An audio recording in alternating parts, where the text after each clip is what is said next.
beautiful beings, and welcome to my sacred space. My name is Raven, and thank you so much for being here. Today, we're going to unbox the Dreamkeeper's Tarot by Liz Huston, and this is a deck published by US Game Systems. Now, quite frankly, not really that keen with the dream-like decks or whatnot. I feel like I don't know, I just feel like it will pollute my dreams in a way. I don't know, it just feels so funny saying that. But initially, I was choosing between the two decks, and I felt like this was a little bit more vibrant, so I purchased that one. But for some reason, I got pulled to purchase this deck too, so we're gonna have a look at it. Yeah, but going back to what I said earlier about me not being keen on dream-like decks, because I feel I might get nightmares from it. Let me know if you feel the same way. But yeah, this actually was it is a very, very stunning deck. I enjoy the imagery, and I was very much surprised by how I love this deck. So I am going to give the Dreamkeeper's Tarot deck a chance. So I want to show you the box. It's big. I wasn't expecting it to be this big, but from what I read somewhere, this was initially released as an independent deck, and US Games picked it up, and so it is here. Wow. Okay, so this is matte, which is already a good sign because I love matte cards. I hope the cards are also matte. Like, I've seen some of the images, but I haven't really, I don't know, I never really, look, it doesn't reflect the light, which is, very good, especially if you are a YouTube tarot reader, or if you do your readings online and you just send out the actual reading. So, gosh, I'm so sorry. I struggled quite a bit. So it is a two-piece box. Oh, it has a ribbon. Very classy. Yeah, this was actually one of the images that made me kind of like lean towards the Tarot of Mystical Moments more, just because I feel like this is a little bit creepier. But then again, I also purchased the Deviant Moon Tarot, so I guess this is a little bit more tame. Whoa. Okay, I don't know, I feel good. We're off to a good start. This is a thick book, and it is matte, which is lovely. Oh, and by the way, if you're just here for the flip through, please have a look at the timestamp in my description box below, so you can just jump to that part, because I do talk about the guidebook. So right off the bat, very good.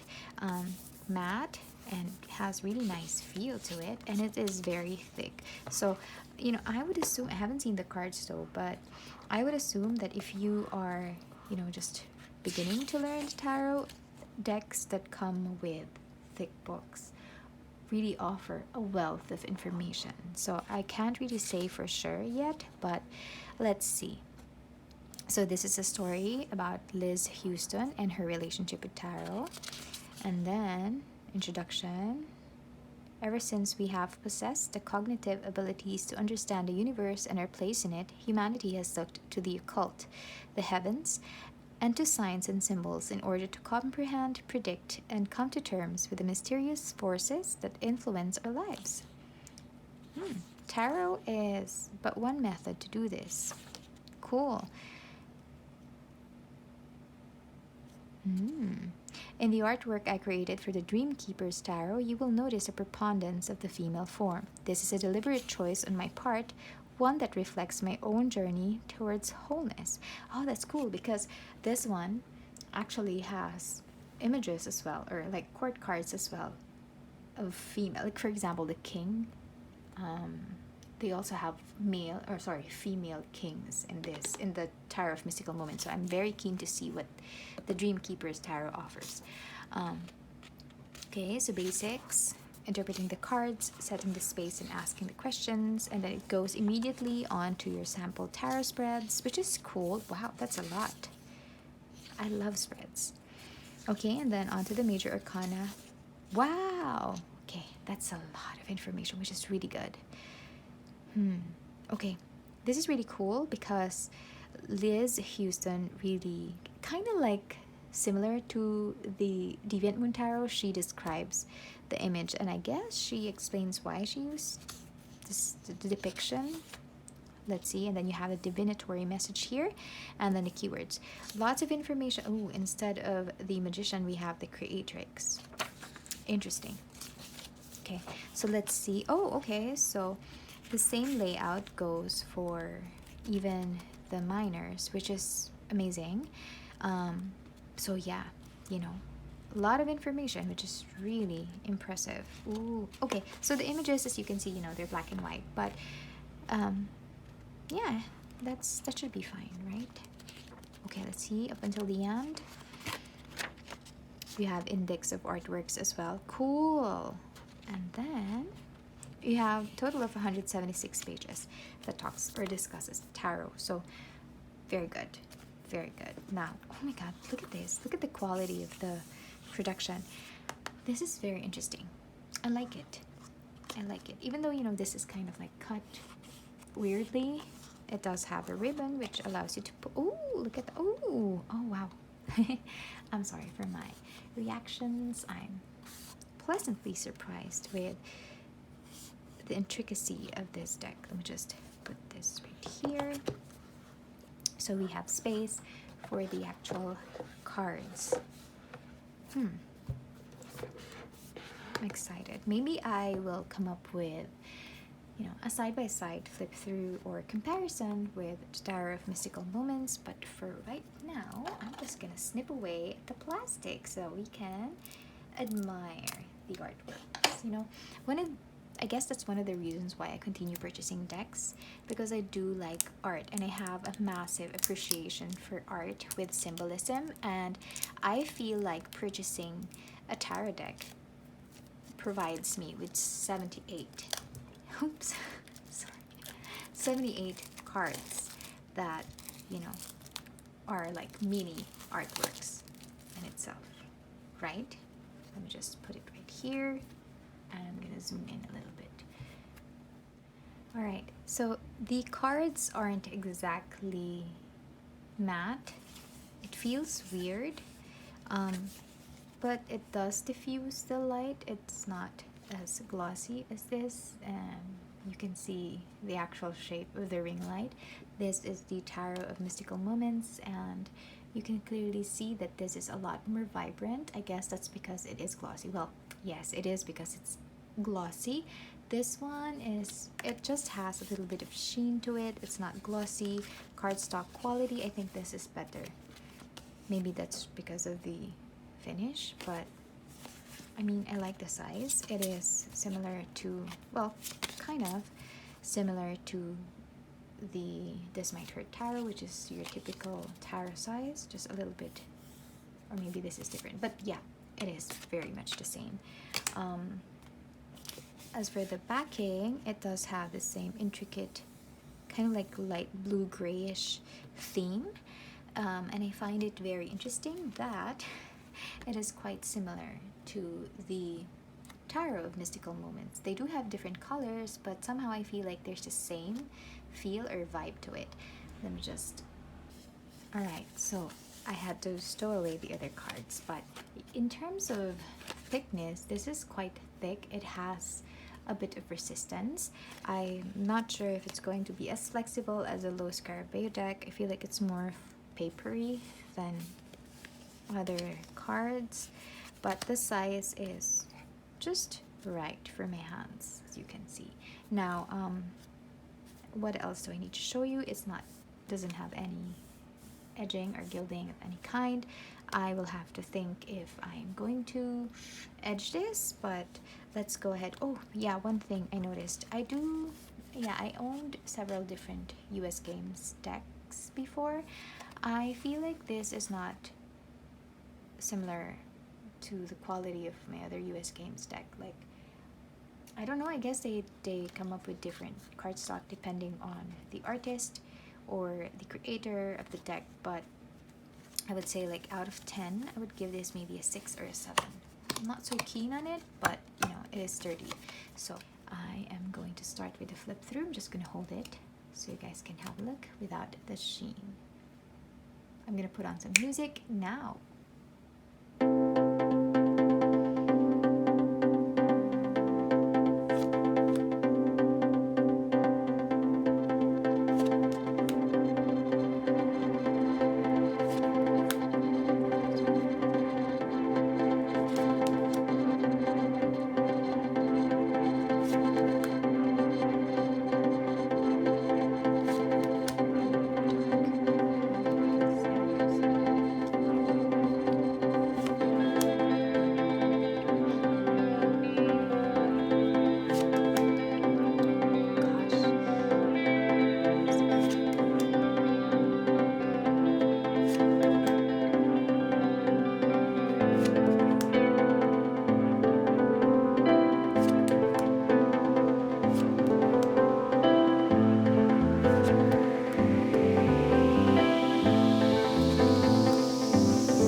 Alright, you guys, that's the full flip through of the Dreamkeeper's Tarot by Liz Huston. I'm gonna give it a quick shuffle, but man, can I just say that I guess I was right. Oh, okay, so it does have, oh, Jesus, I'm sorry. It does have a lot of resistance, which means, you know, the cards are thick.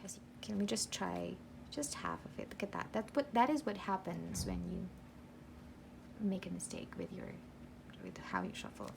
But oh well.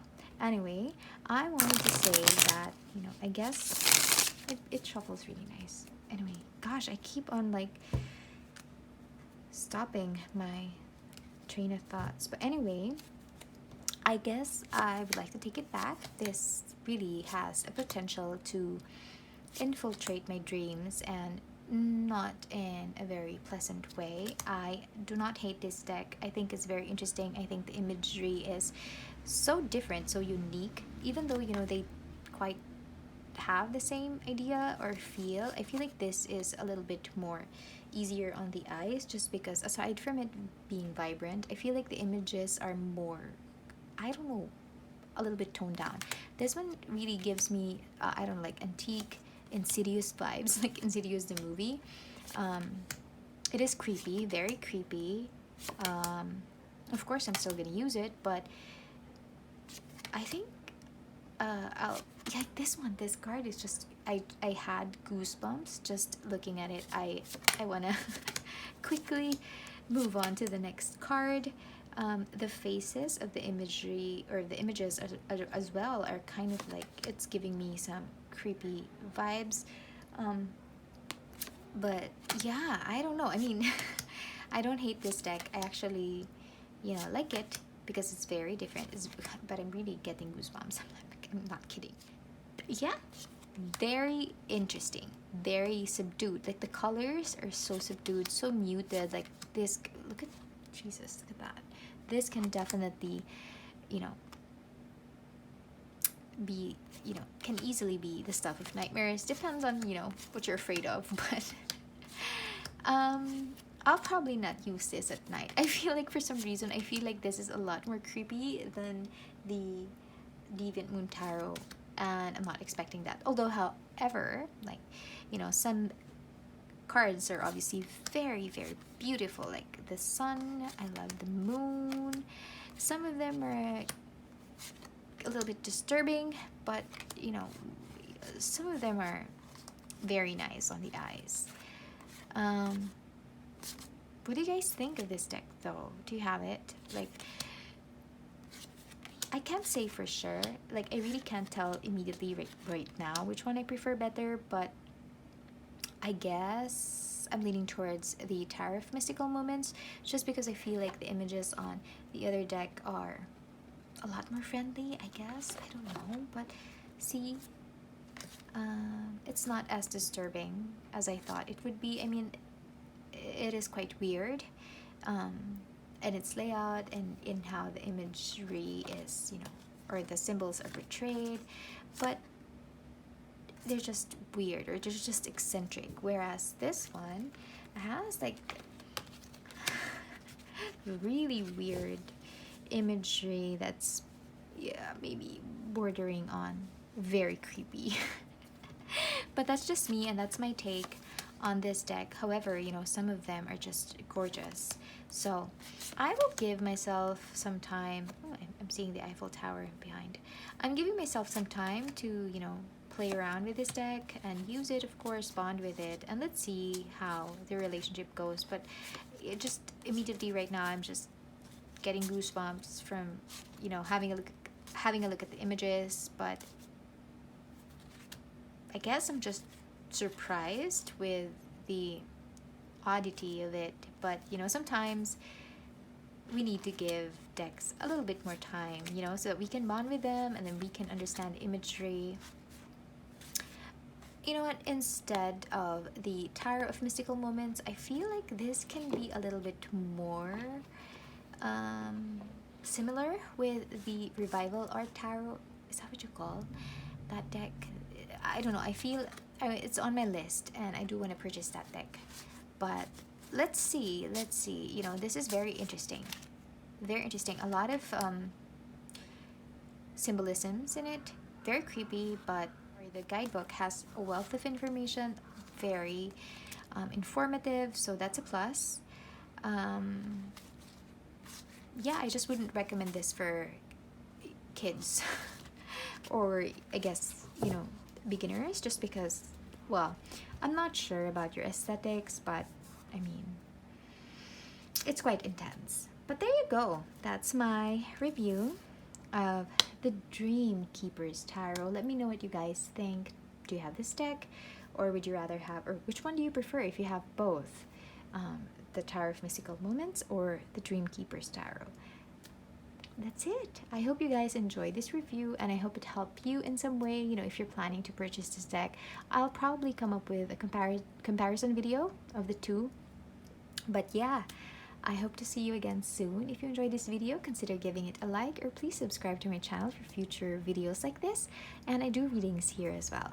Thank you, and have a blessed day, you guys. Bye.